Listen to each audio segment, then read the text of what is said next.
The College Football Experience American Athletic Conference Coach Rankings 1 to 14 episode on the Sports Gambling Podcast Network is brought to you by Edge Boost. Yes, the bank account built for bettors. Sign up today at edgeboost.bet with the promo code SGPN and get a $25 deposit bonus. And remember, as always, folks, to let it ride. We're also brought to you by Naira Bets. Claim your $200 deposit bonus today at Naira Bets. That's nyrabets.com/SGPN200. And remember the promo code SGPN200.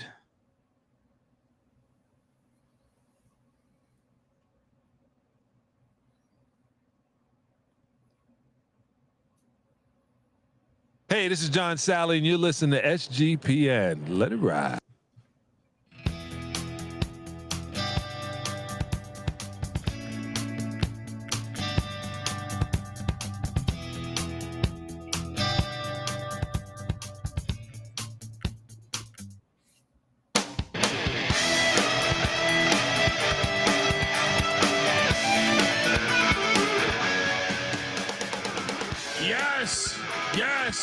Yes. Woo! Welcome to the College Football Experience American Athletic Coach Rankings episode. Yes, as we continue on this journey, breaking down every damn coach in the FBS and our rankings conference by conference. Look, every other P4 conference is out there.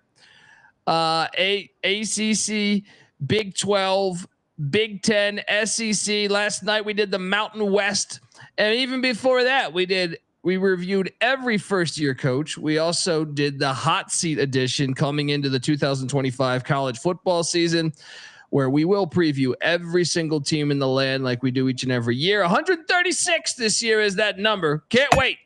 If you're wondering who the hell you're listening to, that's fair. My name is Colby Swigga, Database Dan, aka Pick Dundee. That's not a pick. This is a pick. He was raised in the land down under, where a man thinks on his feet, speaks with his fists, and lives by his wits. When Dundee happened, he was a superstar. And you're nothing but a chameleon, lemon-headed, coward, terrorist pussy. And I'm after you, buddy. You're going to pay for it. Good night. Oh boy, the American Athletic 14 teams from New York to Tulsa, Oklahoma. Fantastic. That is America. Last time I checked. It's a new time in the American. It's going to be fun to talk about it all. I am joined by my co-host. He is former staffer at Austin Peay, South Carolina, and West Virginia. Give it up for Ryan McIntyre, a.k.a. Moneyline Mac. How are you, brother? Doing good. Yeah, ready to talk some AAC. Interesting league. It always is. Coast to coast. Let's go.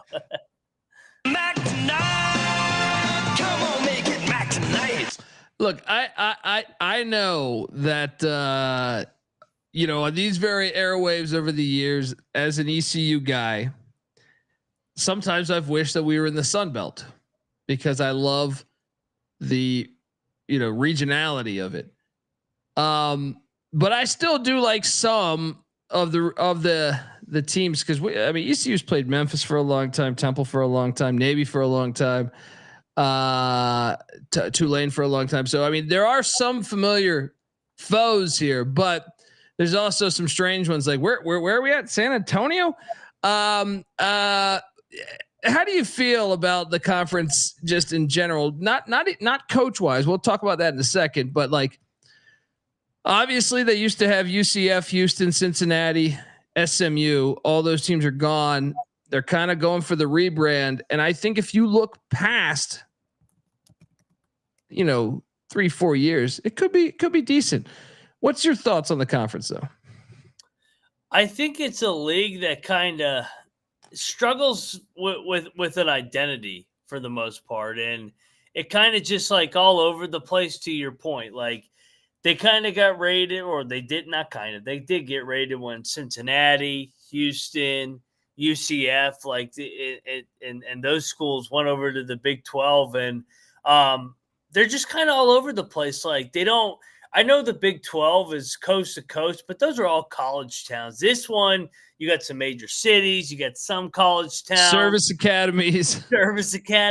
Like it's just you got a little bit of everything, and it's just I think they're trying to find their identity of what this league will be, what will it become, and it feels like they're always the first one to get rated whenever there's that's the problem. I almost said portal because they feel like the transfer portal. Well, that is the problem, man. When I think about it, I'm like, even with the schools they currently have in there,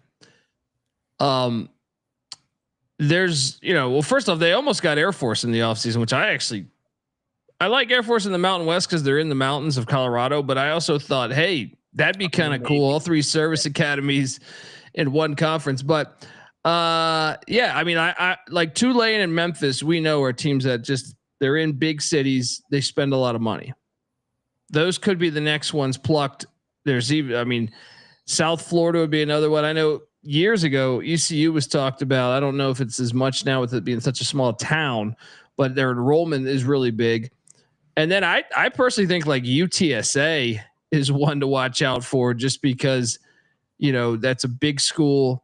They've been winning. They just started their football program not long ago. So, yeah, it's kind of because remember UConn was once in this conference too. I mean, you could go back. I think Louisville was in the conference for like a cup of tea. So yeah, they've gotten plucked left and right over the years, but it's still, to me, I kind of like some of the reinforcements. I think UTSA is like a good reinforcement. I think Charlotte has potential, and I liked getting Army last year. Yeah, I really liked.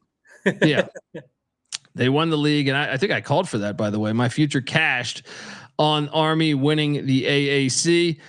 Let's jump. But now, from a coaching standpoint, it is the opposite of the Mountain West, and that doesn't mean they're bad coaches. But you hit on it with our Mountain West preview last night. You're like, man, it's like these third tenure coaches, like third job.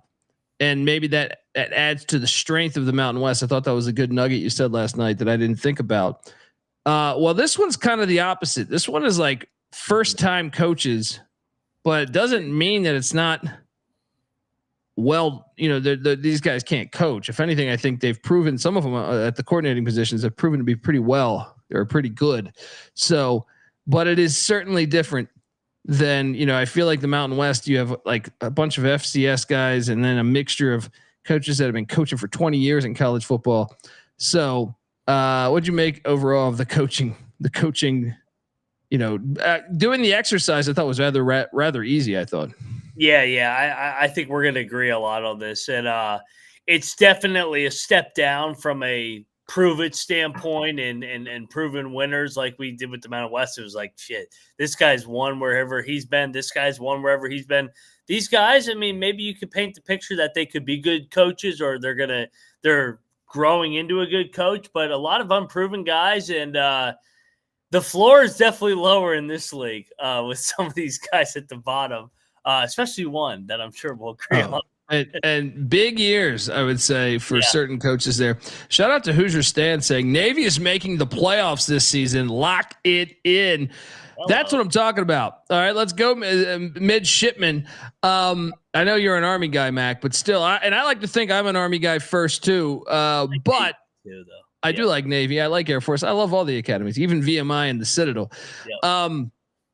And look, folks, come join the conversation, be a part of it. Shout out to John in the chat saying what's up.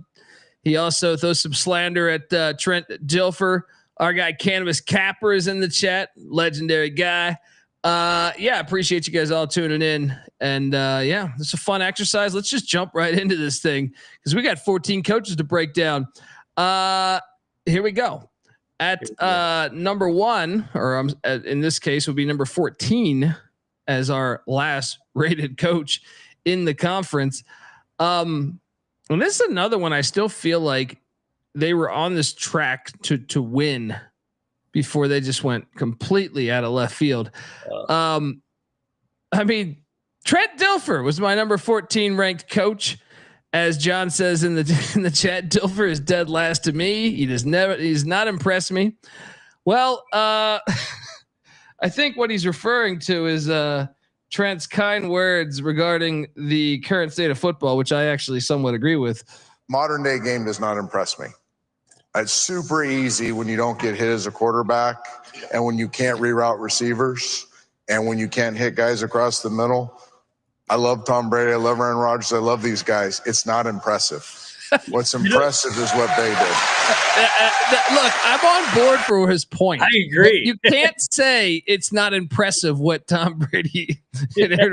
Like I get his point and I agree with it, but he kind of went off the deep end at the end. There's like, it's not Tom Brady. What you're doing, not impressive. Yeah. Look, it's a tough side to be on. And look, I've argued that the Brady thing is not the best quarterback ever, but I still recognize he's fucking awesome. You know what I mean? Like, the bold cliff you went off there. But Trent Dilfer at 14, it is a make or break year for him. I see you also have Trent Dilfer ranked at 14 and like this higher from the start. And shout out to my guy. Welcome to UAB, longtime listener, great guy.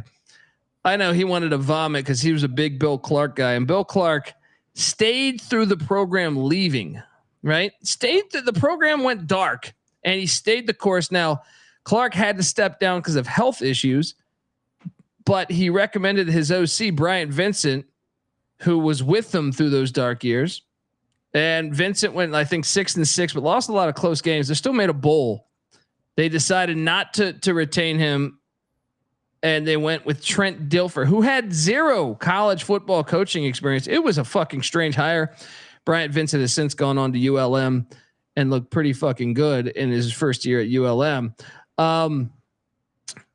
This one's puzzling. He better make a bowl this year, or it's a wrap in my opinion, because it's not only the hire out of left field and the fact that they were making bowl games prior. It's the way they've been losing. Like some of these games, let me pull it up here, but why'd you have him ranked at number 14? The same exact reasons. Like the eye test does not pass at all. I mean, they got absolutely Army and Navy absolutely destroyed them this year. And I know Army and Navy both were really good, but Tulane put up 71 on them, beat them by 50. Army beat them by 34. Navy beat them by 40. Monroe beat him by and that's Bryant Vincent. That's what was great. That was in game two. And then Memphis beat him by like 60. It was a horrible year. And like you said, there's no identity with this team and under Trent Dilfer. So 7-17. I don't even think the record does justice for how bad it's been in 2 years. Well, and I know he's got Chris Mortensen's son at the OC position, but like he's in a second. This is year 3 going for Dilfer this upcoming season.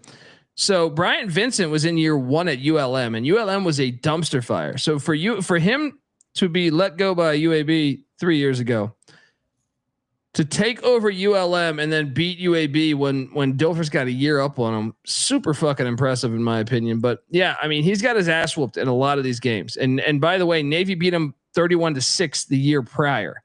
So these triple option teams have been fucking him up. The modern game does not impress me, right? When I watch Navy and Army run for 1,000 yards against your shitty ass team, I think you have to have him ranked this far back. In fact, his only wins really, like there was really only one completely impressive FBS win, and that was against South Florida 2 years ago when they dropped 56 on him randomly. But yeah, I think you have to have him here. I think this was the easiest one, and I think the whole world will agree with us probably on this. At number 13. I have the likes of Eric Morris Agency and North Texas Mean Green. This is another one in a similar vein. Now, Morris should not be compared to Trent Dilfer. To me, he's proven it. He was an FCS coach. But I will say this. I was shocked that North Texas sent Seth Luttrell packing after they played in the championship game that year. It was like, what?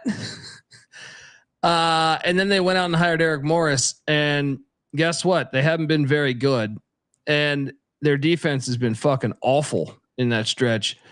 You know what? I think we talked about him on the hot seat edition as well. He has a little bit more leeway than Trent Dilfer, in my opinion. Like, I could see a case where they go to bring him back for another year, even though I think he's like, a bowl game would really help this year. But I still think I'm not the biggest fan of. I wasn't a fan of the hire at the time.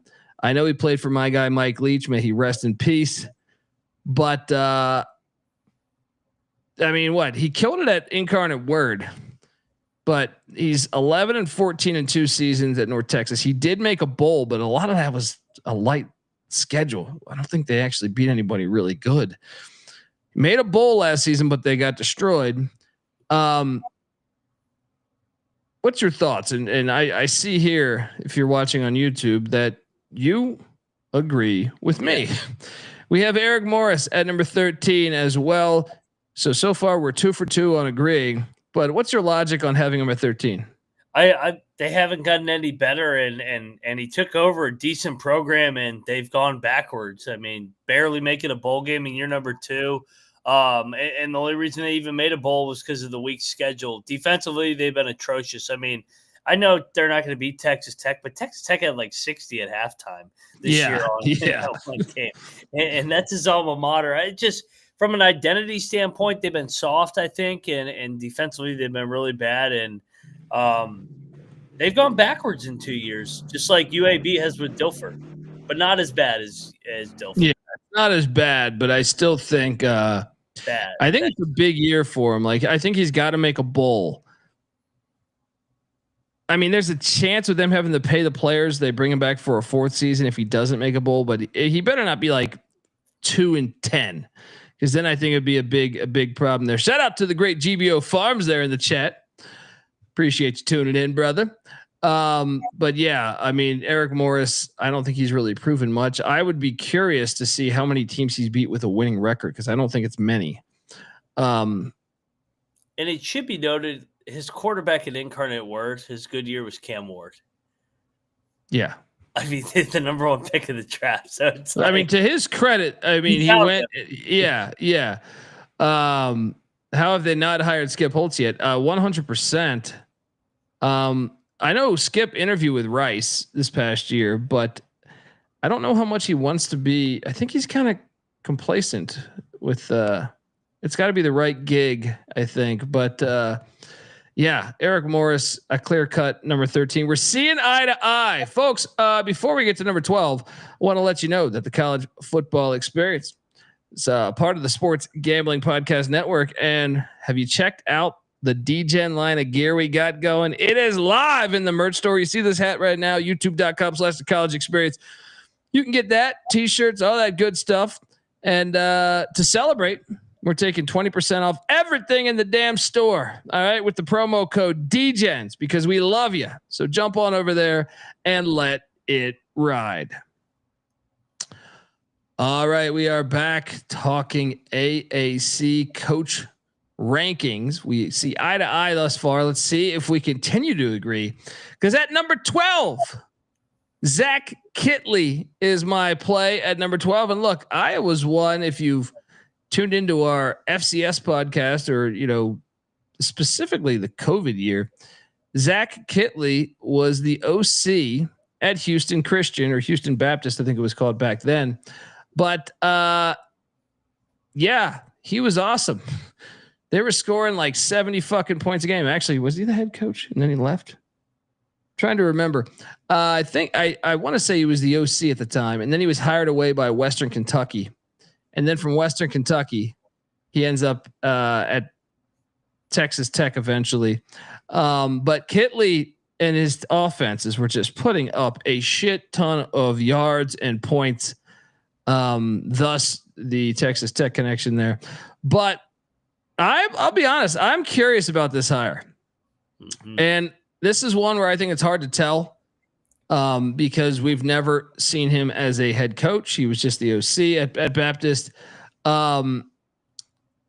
This is one that's just hard to tell. Like, I don't know.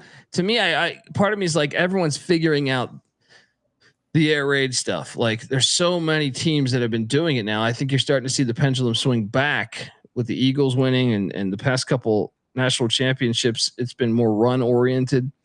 So Tom Herman, I thought was going to do better at Florida Atlantic. I don't know. I know he got rated in the portal, and maybe that was an element. I thought that was going to work when he first got hired there. So I will definitely say I was wrong in that capacity.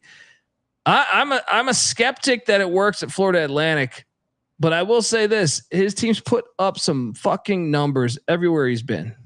So that was my logic. Is just okay. Well, we know Eric Morris has struggled. We know Dilfer's been awful. I got to put him here, but there's some big unknowns here as him as a head coach. At number 12 for you, you had the likes of Zach Kitley as well. We're seeing eye to eye on this. This has got to be the most predictable league we've done yet. But why'd you have Kitley at 12? Same reasons you did. Like the other two guys below, like they've been underwhelming and they've proven that back-to-back years. Kitley, we haven't seen yet. Good coordinator at Texas Tech and Houston Baptist and Western Kentucky. But he's never led a program, so it's hard to rank him above this. And he's young, man. He's 33 years old and getting his first head gig down there in Boca Raton. And so, yeah, I'm interested to see how this era goes. Like you said, off the Herman era, that was disappointing, but FAU's been good, especially in basketball. Let's see if you can get it going. I mean, they had it going with Lane Train too. Like, that's why I thought Herman was going to get it working for whatever reason, because Herman had it rolling at Houston, and I thought it was going to work at FAU.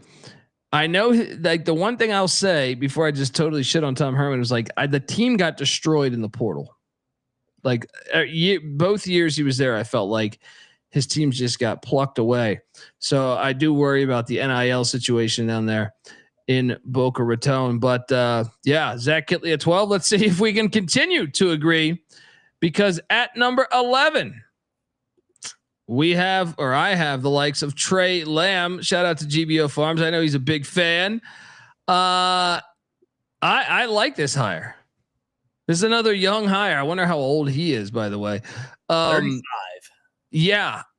Okay. So the difference here to me is between him and Kit, been a head coach, and he did a damn good job at Gardner Webb. And last year at East Tennessee State, he had a winning season, but at Gardner Webb, which I thought was a tough gig at the time, I thought he did a good job, and I thought they played well against the best teams they played. They passed the eye test. I know he's the nephew of longtime head coach Bobby Lamb and the cousin of former App State quarterback Taylor Lamb. So football in the blood, which you got to love. His dad was a high school coach as well. I like this hire because they were getting just destroyed. I couldn't believe how bad they were last year. I just don't know.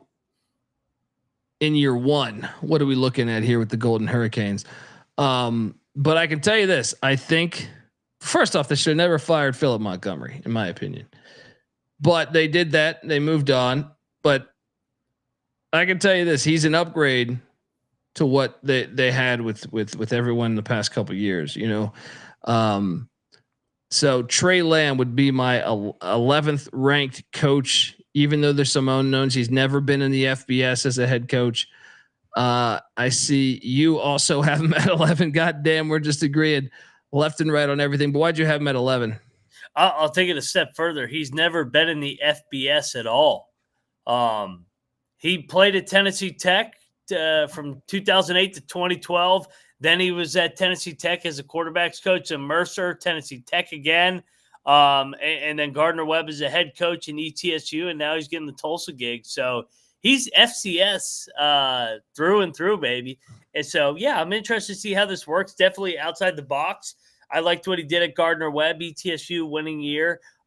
Wish he had been there more than 1 year just to see if he could sustain it. But Yeah, Tulsa needed an outside the box hire, so let's see how Trey Lamb does. So yeah, I'll rank him at number 11. Yeah, and I'll be honest, they had Kevin Wilson, which I thought the shoe was going to fit for Kevin Wilson, even though I didn't like them firing Montgomery.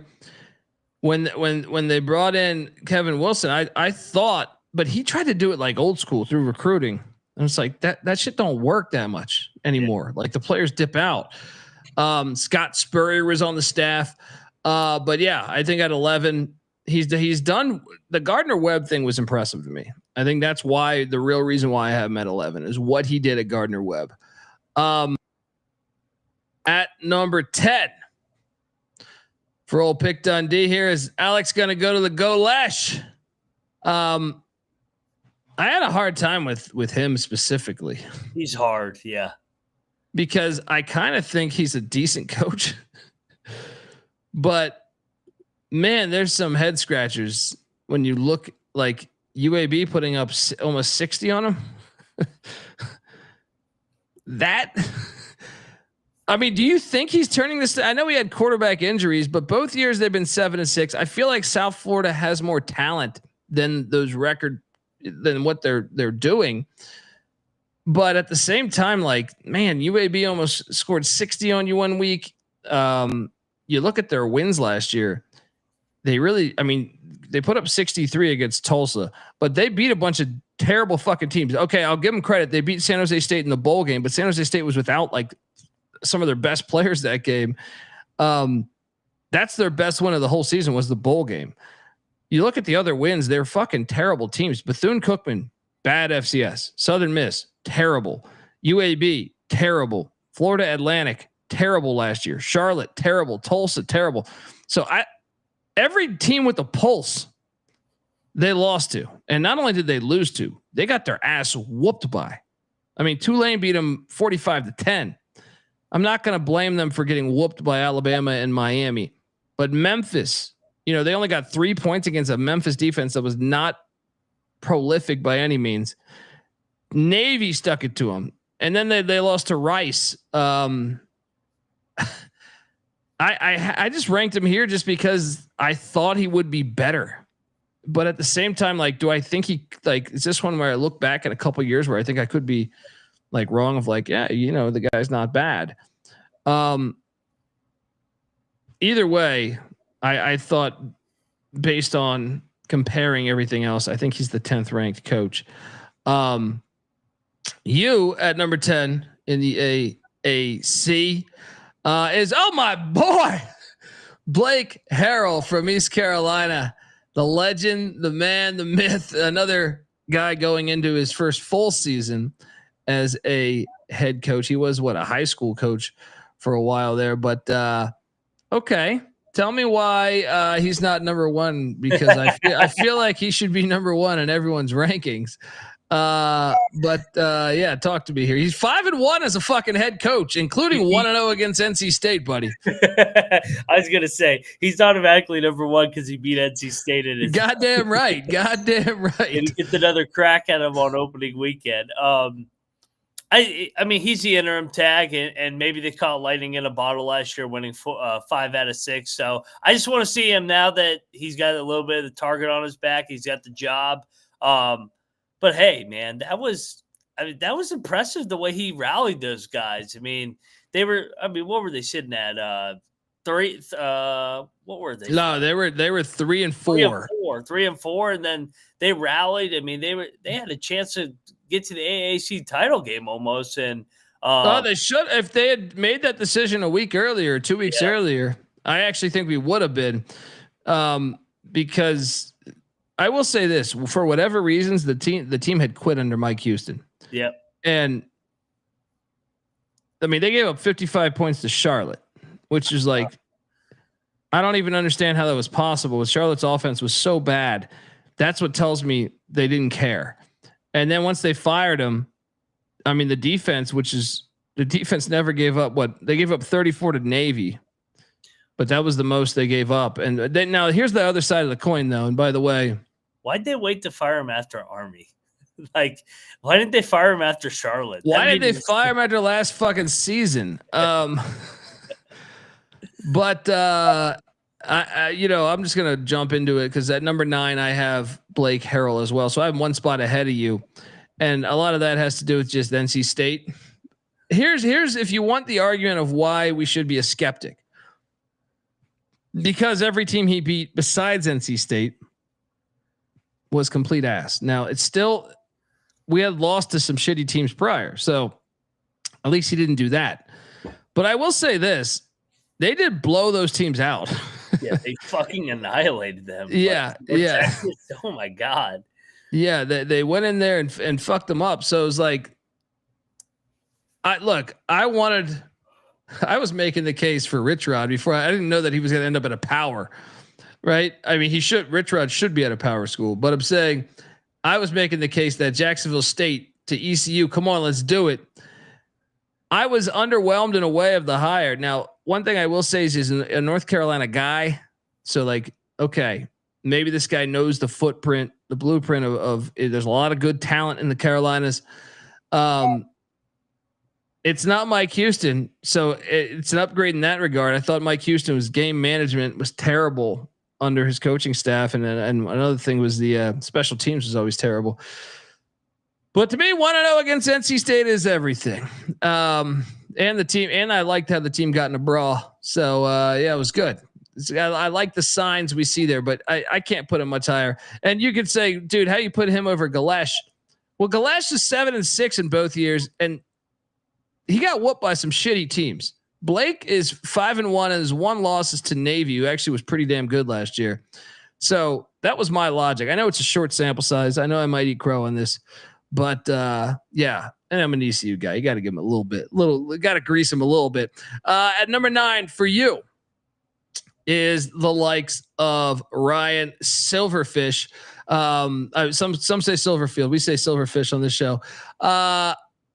Talk to me about why you had Ryan Silverfield at number 9. Yeah, I know he's 21-5 in his last 2 years, but I mean, Memphis was rolling under Norvell and Fuente before he took over. They spent way more than almost everybody in the league. Yeah, they just they've underachieved. He hasn't finished above 3rd in the league despite having the most resources. And I don't know, it feels like they always underachieve by 1 or 2 games a year. So I know he's got a nice little record over the last 2 years, but he should. They have the most resources. They spend the most, and they've come up short year after year under Silverfield.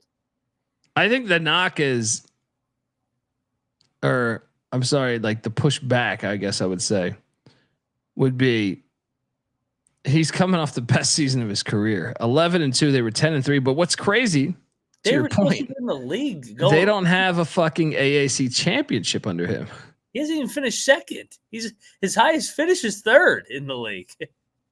It's just puzzling because it's like, I'm one. They just extended him last year. I think you can get better, in my opinion, with the amount of money they spend. But you have Ryan Silverfield at 9. Before we get to number 8, I want to let you good folks know out there that the College Football Experience AAC coaching ranking episode is brought to you by Edge Boost. Edge Boost is the first ever bank account built for bettors, ensuring all gambling transactions are approved. No minimums. They're not even going to do a credit check. They're going to find out that you're parking your car 2 blocks away, pulling a classic, just pulling an Ace Ventura, ripping down a part of a palm tree leaf, throwing that shit on top of your car so so it doesn't get repoed. All right. They're not going to know any of that. You can earn cashback rewards as well. 100% approval for all betting deposits. Sign up today at edgeboost.bet. Use our promo code SGPN. Deposit $25 and EdgeBoost will match the deposit. That's edgeboost.bet, promo code SGPN. We're also brought to you by Naira Bets. Yes, the Preakness is just around the corner, folks, and there is no better time to get in on the action than with Naira Bets. Sign up today and use our promo code SGPN200 and score a $200 deposit match bonus.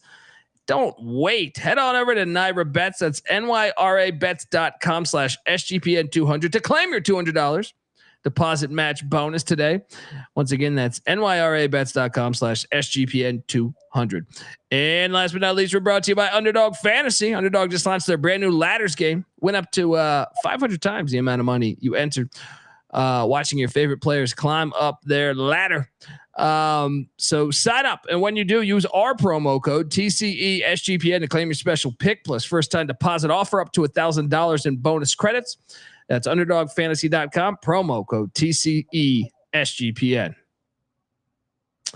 All right, we are back. We are in the middle. Ryan Silverfield at 9 for Moneyline Mac. Blake Harrell for me at number 9, and at number 8 for myself is Brian Newberry from the Navy midshipman. And I feel like this is one people could scrutinize and say, wait a second, Navy took a big step forward last year, and they did, but I want to see more before I mean, he's 15-10.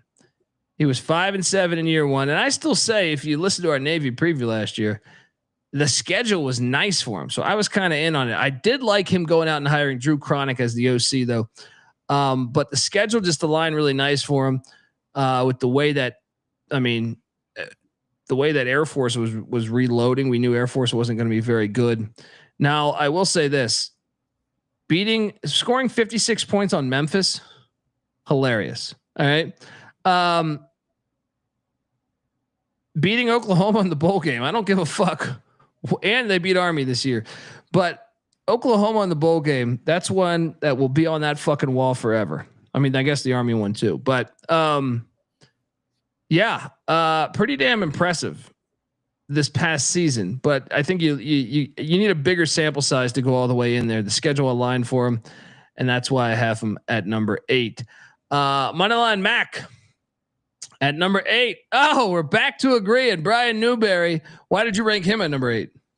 Yeah, like you said, great job this year. 10-3. You beat Army. I know they caught Army in a great spot coming off the AAC title game, but they beat Oklahoma too. I mean, it's Navy. But at the same time, Navy is supposed to be in a bowl game every single year from what Ken was able to do there for years and years. So Navy, I mean, I thought it was a great year, but year one was bad. Can he stay consistent here? But yeah, great year for Newberry with the midshipmen this last year. And he's one that I think if we had people in the chat saying, hey, take him to make the playoffs. If they make not obviously the playoffs would be fantastic, but I'm just saying if they have another 8, 9, 10 win season, I think he'll move drastically up my rankings for next year. It's just the sample size a little too short. At number 7 for old pick Dundee is Ryan Silverchild. Look, Silverfish. He I ranked him 2 spots ahead of you, and a lot of that was just because I feel like I do feel like he's been underwhelming at Memphis, but I will say 11-2, he just beat Norvell at Norvell's house. He's not letting the program fall off the tracks. It's still not to me like I think they should be winning and at least playing for AAC championships, and they haven't been. You can't give up 50 some points to Navy. It's ridiculous. But at the same time, I also think 10 wins 2 years ago, 11 last year, 8 3 years ago. He's improving every fucking year. I think this is going to be a big year to tell for him. And I actually think this is one, I guess you can't say he's on the hot seat, but like that was a senior ridden team last year. So it's kind of hitting the refresh. There's no more Hennigan at quarterback. So this is a big year where you find out about like the future of Memphis football. I think he'll be fine. Even if they were 6-6, he'd probably still be fine. But I still think his record is his record. I'll put him at 7. You at number 7, Alex Galesh. There we go. So we're finally we have some contrast here. Why did you have Galesh at number 7? Yeah. overall a solid tenure in my opinion. I mean, when he got there, Jeff Scott was 4-26. He was fucking horrible. Oh my God, I couldn't believe that he was that bad. And they won one AAC game in 3 years prior to that. So he comes in, Galesh, back-to-back years, 4-4. I would have liked to see them be a little bit better in year 2 because year 1, I thought he did a great job flipping that thing right away. Yeah, I think he's done a solid job so far, and looking forward to year number 3 because it was terrible when he got there 2 years ago. That is fair, but I will say this: you are in fucking South Florida. Agreed. I know it's not. You're ever 4-26 there. Yeah, that's an unbelievably bad coaching job by Jeff Scott. But I felt like that roster wasn't as bad as the record. So I feel like he walked into but he did a great job in year 1. You're completely right. Last year, chalk it up to injuries, chalk it up to whatever. I know GBO Farms was saying the home field advantage doesn't exist at Raymond James. They're getting an on-stadium campus. He's a hypo guy. Yeah, of course he's defending his boys. Yeah. He's a former Tennessee Vol. So, look, I don't disagree with it that much. Like, I guess to me, the signature win and the fact that UAB put up 56 on them too is like the one that I'm like, what the fuck, man? And I'm still waiting, I guess, for the signature win. Like even with Silverfish, to me, like beating Florida State at Florida State. I know that Florida State was terrible, but that's still you beat Florida State. Memphis fans will have that in their pocket the rest of their fucking existence. So, but yeah, Galesh, you big year 3 here. I don't disagree with it too much. At number 6 for old Pick Dundee is Scott Abel. This is one that I love. This is one. If you haven't listened to us, back in January when the hires were made, I remember saying to NC Nick that this is my favorite team to watch this season. So, to give you the Cliff Notes version of this, Patty C, NC Nick, and myself have been. I think Patty C was the first one to take extreme note of this, and then we just did a deep dive. But these triple option teams have been fucking up the state of Texas and all these air raid teams. Like I'm talking like Army dropped like 70 on Houston, like. But it was like we did like a deep dive on this. There's like 6 or 7 games that triple option teams have gone into Texas and just fucked them up. And like I'm talking like double digit favorites. The air raid team were. So we've been covering this for a few years on this show. And what does Rice do this past year? They go out and they hire Scott Abel, which if you're not familiar, this guy was at Davidson that doesn't even have scholarships, by the way. And at Davidson, he made the FCS playoffs 3 times. He never had a fucking losing season running the triple option. He was also, before that, he was at Washington Lee, but so he doesn't have a lot of college experience besides the Davidson run, but he was 47-28 at fucking Davidson. And to me, I think this is the most fascinating thing for college football this season. So everyone's talking Belichick because I want to see Belichick too in North Carolina, but Rice is the team I want to watch most because I read an article about this too, of like Rice's theory was like they doing it and seeing Troy West a lot of years. They're like, what the fuck are we doing? Let's zig when everyone's zagging here. This is the story I want to watch most. I'm wondering what it would do year 1, because sometimes the triple option takes a little bit of time to really get.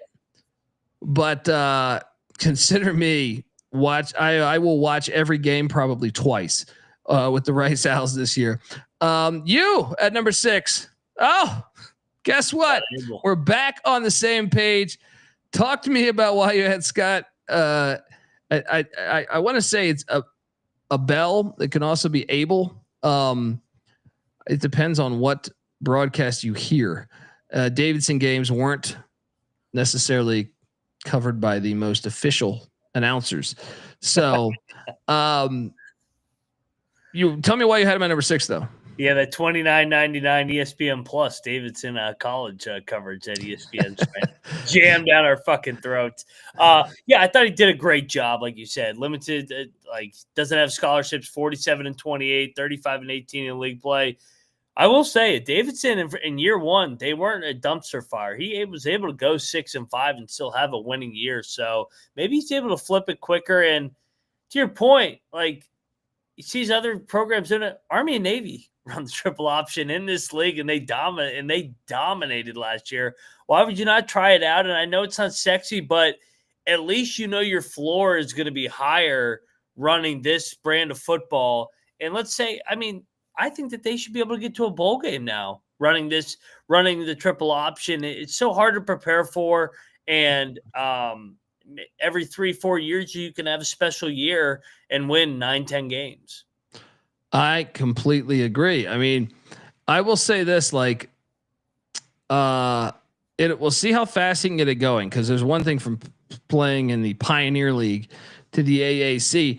And there is a certain thing of like it being the third triple option team in the conference, yes, but more common now. Yeah. But I'll say this, look at the last teams that run the option. This is why I defend it so heavily is Georgia Tech's Paul Johnson, Georgia Southern, Tulane with Fritz the first 2 years. And then you had, the service academies. Well, guess what? What do they all have in common? I think Tulane's Fritz team the first year was like 4-8, but after that they were like 7-6. So it was like they all win. The one thing I'll say is the first year is always the transitional year, because when Paul Johnson, I think his first year at Georgia Tech, I don't think was very good, but the system, I don't know why we ever went away from it. It just is a head scratcher. I can understand like the game evolving and going to teams wanting to pass more, but I don't understand why so many teams would not run it. To me, Wake Forest should be running this shit. To me, like I'll be honest. I would say 40 teams in the FBS should be running this for sure. Like, especially when you can say like Purdue, what the fuck are you doing? You know what I mean? Like, Rutgers, like a lot of these teams should be running the option. It's your best chance to win. I really believe that. So I'm fascinated by watching the Rice Owls this year. I want to see, by the way, while I'm here, do they have, they don't have the 25 schedule up. I was curious how many, if they played Army and Navy. I don't know if you got that in front of you. But I was curious to see if they played both, or hopefully if they played none, which I would like, because I would like to see them against all the other teams. They played Navy late September, and they don't play Army. Okay, so one option and an option game, which is always fun. GBF Farms, can you still run it without cut blocking? You know, it's funny. I asked Troy Calhoun that question after he gave me Troy Calhoun 2 years ago. Made it seem, yeah, he was just like, I'm going to make them call it. And, he said they weren't really calling it. And, yeah, I think that's the logic is to do that. You saw Army and Navy success last year, make them call it. You don't want to call it every fucking play. So yeah, I can't wait for it. Let's go. Rice is must watch TV this year. Must watch TV. At number 5. And I do agree with GBO Farms. What a pussy sport it's becoming. Agreed. The modern game does not impress me. Number 5 for Pick Dundee is Tim Albin, the Charlotte 49ers new head coach. I was a little split on this because they got rid of my guy Biff Poggi. Biff didn't do great. Thought Biff might do a little bit better. But this is a very good hire in my opinion by Charlotte. I thought he did a very good job taking over for Frank Solich, and he was a longtime assistant for Frank Solich. I mean, a longtime assistant. I'm curious. He was an assistant to Solich, what, every year but 2004 when he went off for 1 year to be an offensive coordinator at North Dakota State. They probably won the Natty that year.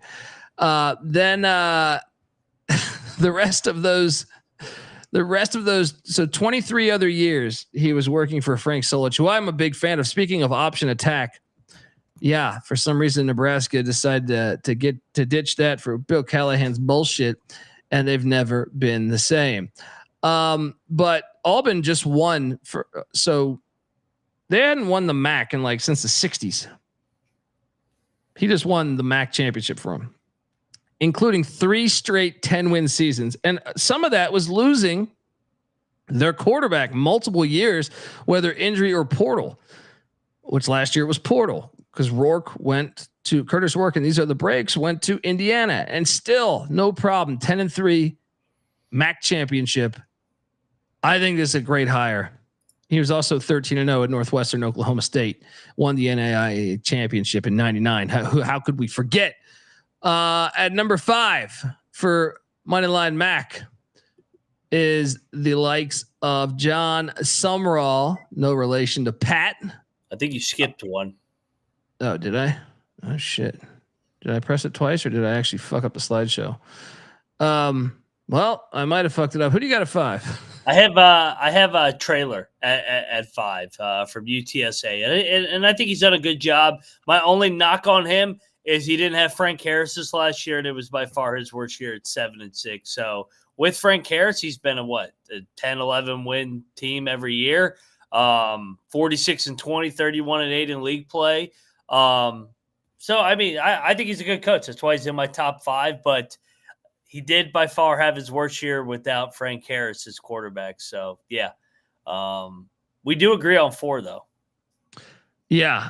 So Jeff Trailer at 5. My apologies on the no slide. I thought I had it in there, but these are the moments that really kill the show, But Jeff Trailer is to me a really good coach too. If anything, I would be willing to bet out of all of these coaches we have mentioned, maybe Galesh. If Galesh has a really good year, I would say Jeff Trailer is pretty damn close to being a Power 5 head coach. Agreed. I think he interviewed for A&M when they went with Elko. Yeah. We talked about it last year when we did the 24 preview for UTSA, and this could be the year if they jump back up and win 9-10 games a year after Frank Harris leaves. And yeah, he could definitely be on the way out. Well, especially knowing that he was at Arkansas for a couple years there, and Arkansas might be open. Now, he was at Arkansas under Chad Morris, and that might save him because they were terrible under Chad Morris. Yeah. But he does have connections and ties to the university, which might play a role. All right, at number 4, and GBO Farms. Yes, I'm high on Nebraska as well. At number 4 for me is John Sumrall, no relation to Pat. I actually think Sumrall's a damn good coach. It's just I feel like the top 4 or 5, really. Actually, I think the top 4. There's a gap to me after like 5. I thought Sumrall did a great job at Tulane, with the exception of that AAC championship that we were all over. Why little New Orleans team going up to New York on fucking December 1st or whatever it was. That was the easiest fucking handicap of all time to me. I couldn't believe how many people were taking Tulane. But still, he was 9-5. The bowl game, which by the way, I mean, if I got to listen to one more other podcast talk about how impressive Florida was in the bowl game. Yeah, like I understand Florida had many guys out, but Tulane had no depth. So Florida winning 33-8 against Tulane without like their entire good, like every good player on Tulane did not play. I just don't put any weight in that. To jump on that, I find pretty cheap from other platforms that are just like, well, Florida. Look, and I think Florida did end the season strong. Just don't bring up that game as a fucking reason why we should be optimistic on them this year. But going back to the Green Wave, they should They should have beat Kansas State week 2. They let them off the hook. But other than that, I mean, pretty solid season, especially considering the transition with losing Michael Pratt and taking over for Willie Fritz. And obviously Summerall did a great job before he was at Tulane when he was with the Troy Trojans. Curious to see where you have him ranked. Moneyline Mac at number 4 it's John Summerall. Why'd you have him ranked number 4? A lot of the same reasons you just laid out. He did a hell of a job at Troy. 23-4, 14-2, and then you look at, his last year there, they lost their 2 games to start the year. One was against JMU, Signetti's team, by 2 points, and then they ran the table after that. And then last year, I thought he did a really good job at Tulane. I know Fritz left, and Tulane's been rolling a little bit with Fritz, but I thought he did a good job stabilizing. They just did not finish strong. Just take out the bowl game. I mean, they kind of losing that game to Memphis at home on Thanksgiving and then kind of getting drilled. Didn't like the way they finished, but still overall a really good year for Summerall year 1 at Tulane. And that's the thing they say. He's the next head coach at Kentucky. Everyone's saying with his Kentucky ties. Stoops, we had him on the hot seat on our hot seat episode. So look, we're already forecasting some. But Summerall at 4 is a good option. I think he's a very good coach, and I think he's got a bright future ahead of him. Folks, before we get to our top 3 in the AAC, I want to let the good people know that the college football experience on the Sports Gambling Podcast Network is brought to you by Rhythm. Rhythm is your home for AI back picks and props. Dominate the NBA playoffs and MLB prop market with Rhythm.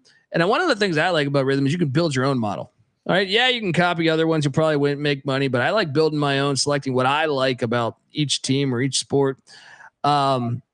And Rhythm knows you're going to love the product. That's why they give you a 7-day free trial period. So jump on over there, and they got amazing deals going on right now. 25% off the monthly subscription with the promo code SGPN25 and 50% off the annual subscription with the promo code SGPN50. That's Rhythm, RITHMM. And don't forget the 7-day free trial period. SportsGamblingPodcast.com/rhythm. We're also brought to you by MyBookie.ag. MyBookie is your place to bet on every single sport, including the NBA and NHL playoffs. Plus, there's props for every game. And for the true DGens out there, the MyBookie Money Bag's a bundle of fun. And MyBookie accepts customers from a ton of different locations as well. You can easily deposit, get lightning fast payouts using crypto. So head on over to MyBookie.ag. But when you do, use our promo code TCESGPN for a 100% deposit match up to $1,000. Terms and conditions do apply. That's MyBookie.ag. Promo code TCESGPN. We're also brought to you by Circa's Ultimate Fantasy Football Giveaway. This is actually awesome. Shout out to our pals over at Circa in Las Vegas, downtown Las Vegas there. The Circa Resort and Casino is giving away the ultimate fantasy football experience for a 12-person league. All right. For a 12-person league to draft in Vegas and be treated like VIPs for their entire stay. The winner will receive a 2-night stay at the Circa Resort and Casino for their entire 12-team person league. That's 6 double king rooms. You can hold your draft at the cabana there at Stadium Swim, which is incredible. They're going to give you a $5,000 food and beverage credit. They'll pick you up from the airport with a limo, which you better believe there's free drinks in there too. A welcome party at Legacy Club, which is awesome. Ric Flair was there getting lit the other night. A reservation at the world's largest sports book with a $500 beverage credit there. That sports book, they have the biggest in the world. It's fantastic. A 2-hour open bar package for the league at the Overhang Bar. I mean, how great is all this stuff? The contest runs May 5th to June 30th. Here's how you enter. SportsGamblingPodcast.com/circa. That's CIRCA. SportsGamblingPodcast.com/circa. All right. We are back talking top 3 coaches in the AAC. At number 3, we've agreed on a lot of them. I have Jeff Traylor. You make a good point though of life without Captain Harris. The police academy suffered without Captain Harris, and same with Jeff Traylor.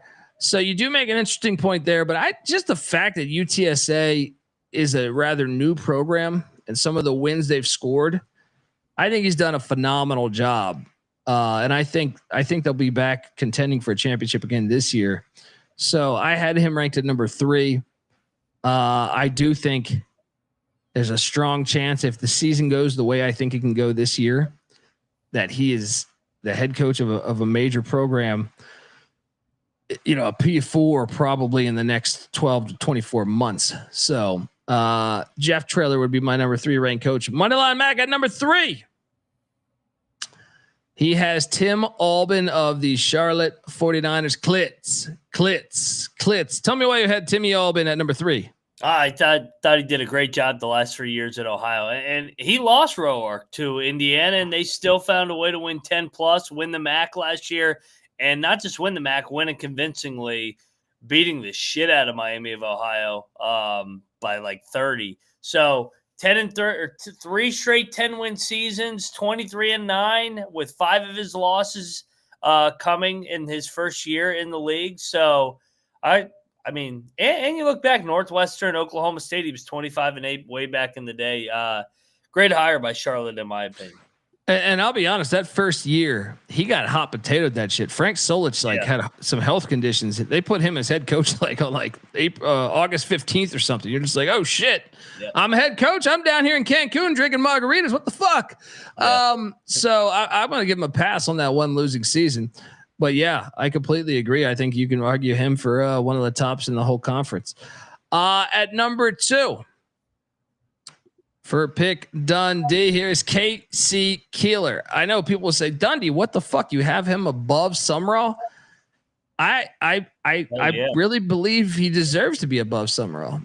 If you follow the FCS, he won a natty at Sam Houston State. And by the way, I mean, he brought them up, which I think is one of the more impressive things to do, is bringing them up from FCS to FBS. Bringing them up and I know they struggled year 1, even though they were in every fucking game. They just lost every game. But when you look at what he did last year, then to turn it into a 9-win season at Sam Houston State there in their second season in the FBS, he won a natty there. And don't forget about his run at Delaware. Won the national championship at Delaware in 2003. Rowan College. He won 5 national championships at Rowan. He's basically like Lance Leipold. I thought I could not believe when I woke up and Temple hired him. I was baffled. I was like, wait, what a great hire. And then I forgot that he was from the area, but I thought that was one of the best hires of this entire coaching cycle. I don't know that he'll jump right in and win this year, but I think in general, Temple, they overkicked their coverage there. Unbelievable. Great hire there. And I think there's good things coming. Get a stadium on campus, though, if you're listening. Moneyline Mac. Oh, you agree with me. Casey Keeler at 2. Curious your reasons. Same reasons. I mean, I thought he, like you said, unbelievable run at Delaware. I mean, he won a natty there, and then Sam Houston wins a natty there. And then, I mean, they lost a bunch of those close games in 23, his first year, transitioning into the Conference USA, and they were way better, and they flipped it right away. In year number 2, 9-3, leaves the program in a good spot. I mean, how many wins? He's almost got 300 wins total as a head coach. I think Temple hit it out of the park with this hire. I could not believe, because I actually think at the time you could make a case that the Sam Houston job was better. I know. I was like, yeah, they got, they seem to be heading in the right direction, renovating the stadium. And then I was like, Temple, he's going to go play at the Link. And I'm like, what a great hire by Temple. How about these Owls? Temple and Rice with great hires to me. And the fact he's from there, he's plugged in. I was doing a deep dive on him when they hired him, not in prep for this episode, when they hired him. And I was like, damn, I didn't realize he was plugged into all these high schools there.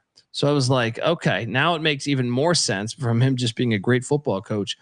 So I'm very excited to see what the Temple Owls do. We both have them at Casey Keeler at number 2. And at number 1, we have the same number 1 because they're the only coach left. Jeff Monken, who I think is just incredible. He played wide receiver with Jeff Query. in college back when he played. But no, Monken is I mean, I think he's one of the best coaches in college football. Army, how many times do I got to bring up not only just their success like last season, but also the fact that he went on the road at Michigan to Harbaugh, like really outplayed Michigan, should have won, lost in overtime, outplayed them severely in my opinion. Did the same with Oklahoma when Lincoln Riley was there.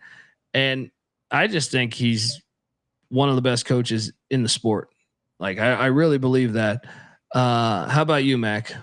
Oh, you know me, man. I love Jeff Monken, and I think we've been spoiled with how good he's been at Army. I don't think people realize when he took over, Navy had beat Army's ass for like 13 straight years. Army, like the 15 years leading up to Monken being there, had made one fucking bowl game, and Monken has just quietly gone to a bowl game. What 1, 2, 3, 4, 5, 6 times in the last 9 years now. Last year, they transition into the AAC. They win that. They go undefeated. He's won the Commander-in-Chief trophy multiple times. I don't think it can be stated how underrated Jeff Monken is. It's kind of like Calhoun at Air Force and what Ken was at Navy as well. These guys are just really good coaches that we just take for granted how easy they make it look at these service academies. These are hard-ass jobs, and especially in this era where everybody's paying players, portal, they do it the opposite way and they just beat the shit out of you. Yeah, and let me ask you something. Didn't West Virginia interview him? Yeah. I actually was gonna I wanted Rich Rod obviously, but Monken would have been an outside the box hire. I like if you're one of these schools that has sucked forever, like Purdue should have definitely looked at Monken. Well, that's the thing. It's going to be interesting to see. I know Rich Rod's, I'm a big Rich Rod fan, so I think it's going to work. But it is going to be interesting to watch. A, if Monken stays at Army. B, if he jumps, I hope he would continue to keep the option attack going. Yeah. Nia Montalolo changed on that, but I think the guy's just a great football coach, man. I Army's must watch for me every week. So we agreed. Damn, if this conference, dude, we agreed on. This was the easiest conference I would say, unless just we did not share notes pre-episode or anything. We just had the same fucking team. I mean, I feel like 8, maybe 10 of the 14 we had ranked the same. Yeah. But I'm going to say this. I think there's some real room for this conference. Like, I think if you look at it at just it's not that great of a coaching conference. I think it might be better than we're saying. I like Abel down there at Rice. I think you mix him. If Newberry hits at Navy, which it seems like it might, you add that to Monken. I think Albin's going to do great at Charlotte. Unfortunately, I wish ECU would have hired Albin. But I think this is maybe a better coaching conference than we think. There's some dead weight, but I think some of the other ones that are mystery hires could work out. And maybe it's a better coaching conference than we realize. Either way, we got the Sun Belt, the MAC, and the CUSA left to go. We're going to do those next week. Make sure you check out last night's Mountain West episode. We covered all the Power 4 schools as well. The Power 4 conferences. Go check them out. They're all out there for you. So yeah, do that. Also, check out the college baseball experience. The road to Omaha is heating up. Phoenix been killing it over there. Also, check out the college basketball experience. Moneyline Mac and company, myself included. Just doing. I know he's over there just dropping. I feel like episodes almost what 4 or 5 days of the week. So check it out. Portal's crazy, coaching hires, all this good stuff. Scheduling news coming out. Also, the FCS college football experience is about to get kickstarted up. I mean, it's been going for years, but we're going to be talking about Michael Vick at Norfolk State, Deshaun Jackson, Delaware State, Reggie Barlow, Tennessee State, new coaching hires at Idaho, who's been in the FCS playoffs 3 straight years, East Tennessee State. There's a lot. So we're going to be talking all about it. So check out the FCS college football experience. All those come together as one on YouTube, youtube.com/the college experience. Also give Moneyline Mac a follow on Twitter at Moneyline_Mac. I'm on Twitter at DColbyD. The College Football Experience is on Twitter at TCE on SGPN. And once again, shout out to the chat. GBO Farms, you're the fucking man. And the rest of the people too. Appreciate you. Till next time, this is the College Football Experience, AAC style. You better start thinking about yours. And we out of here. Run and shoot. We can really run and shoot. And the whole team's looking and the whole world's looking with the cameras. Run and shoot.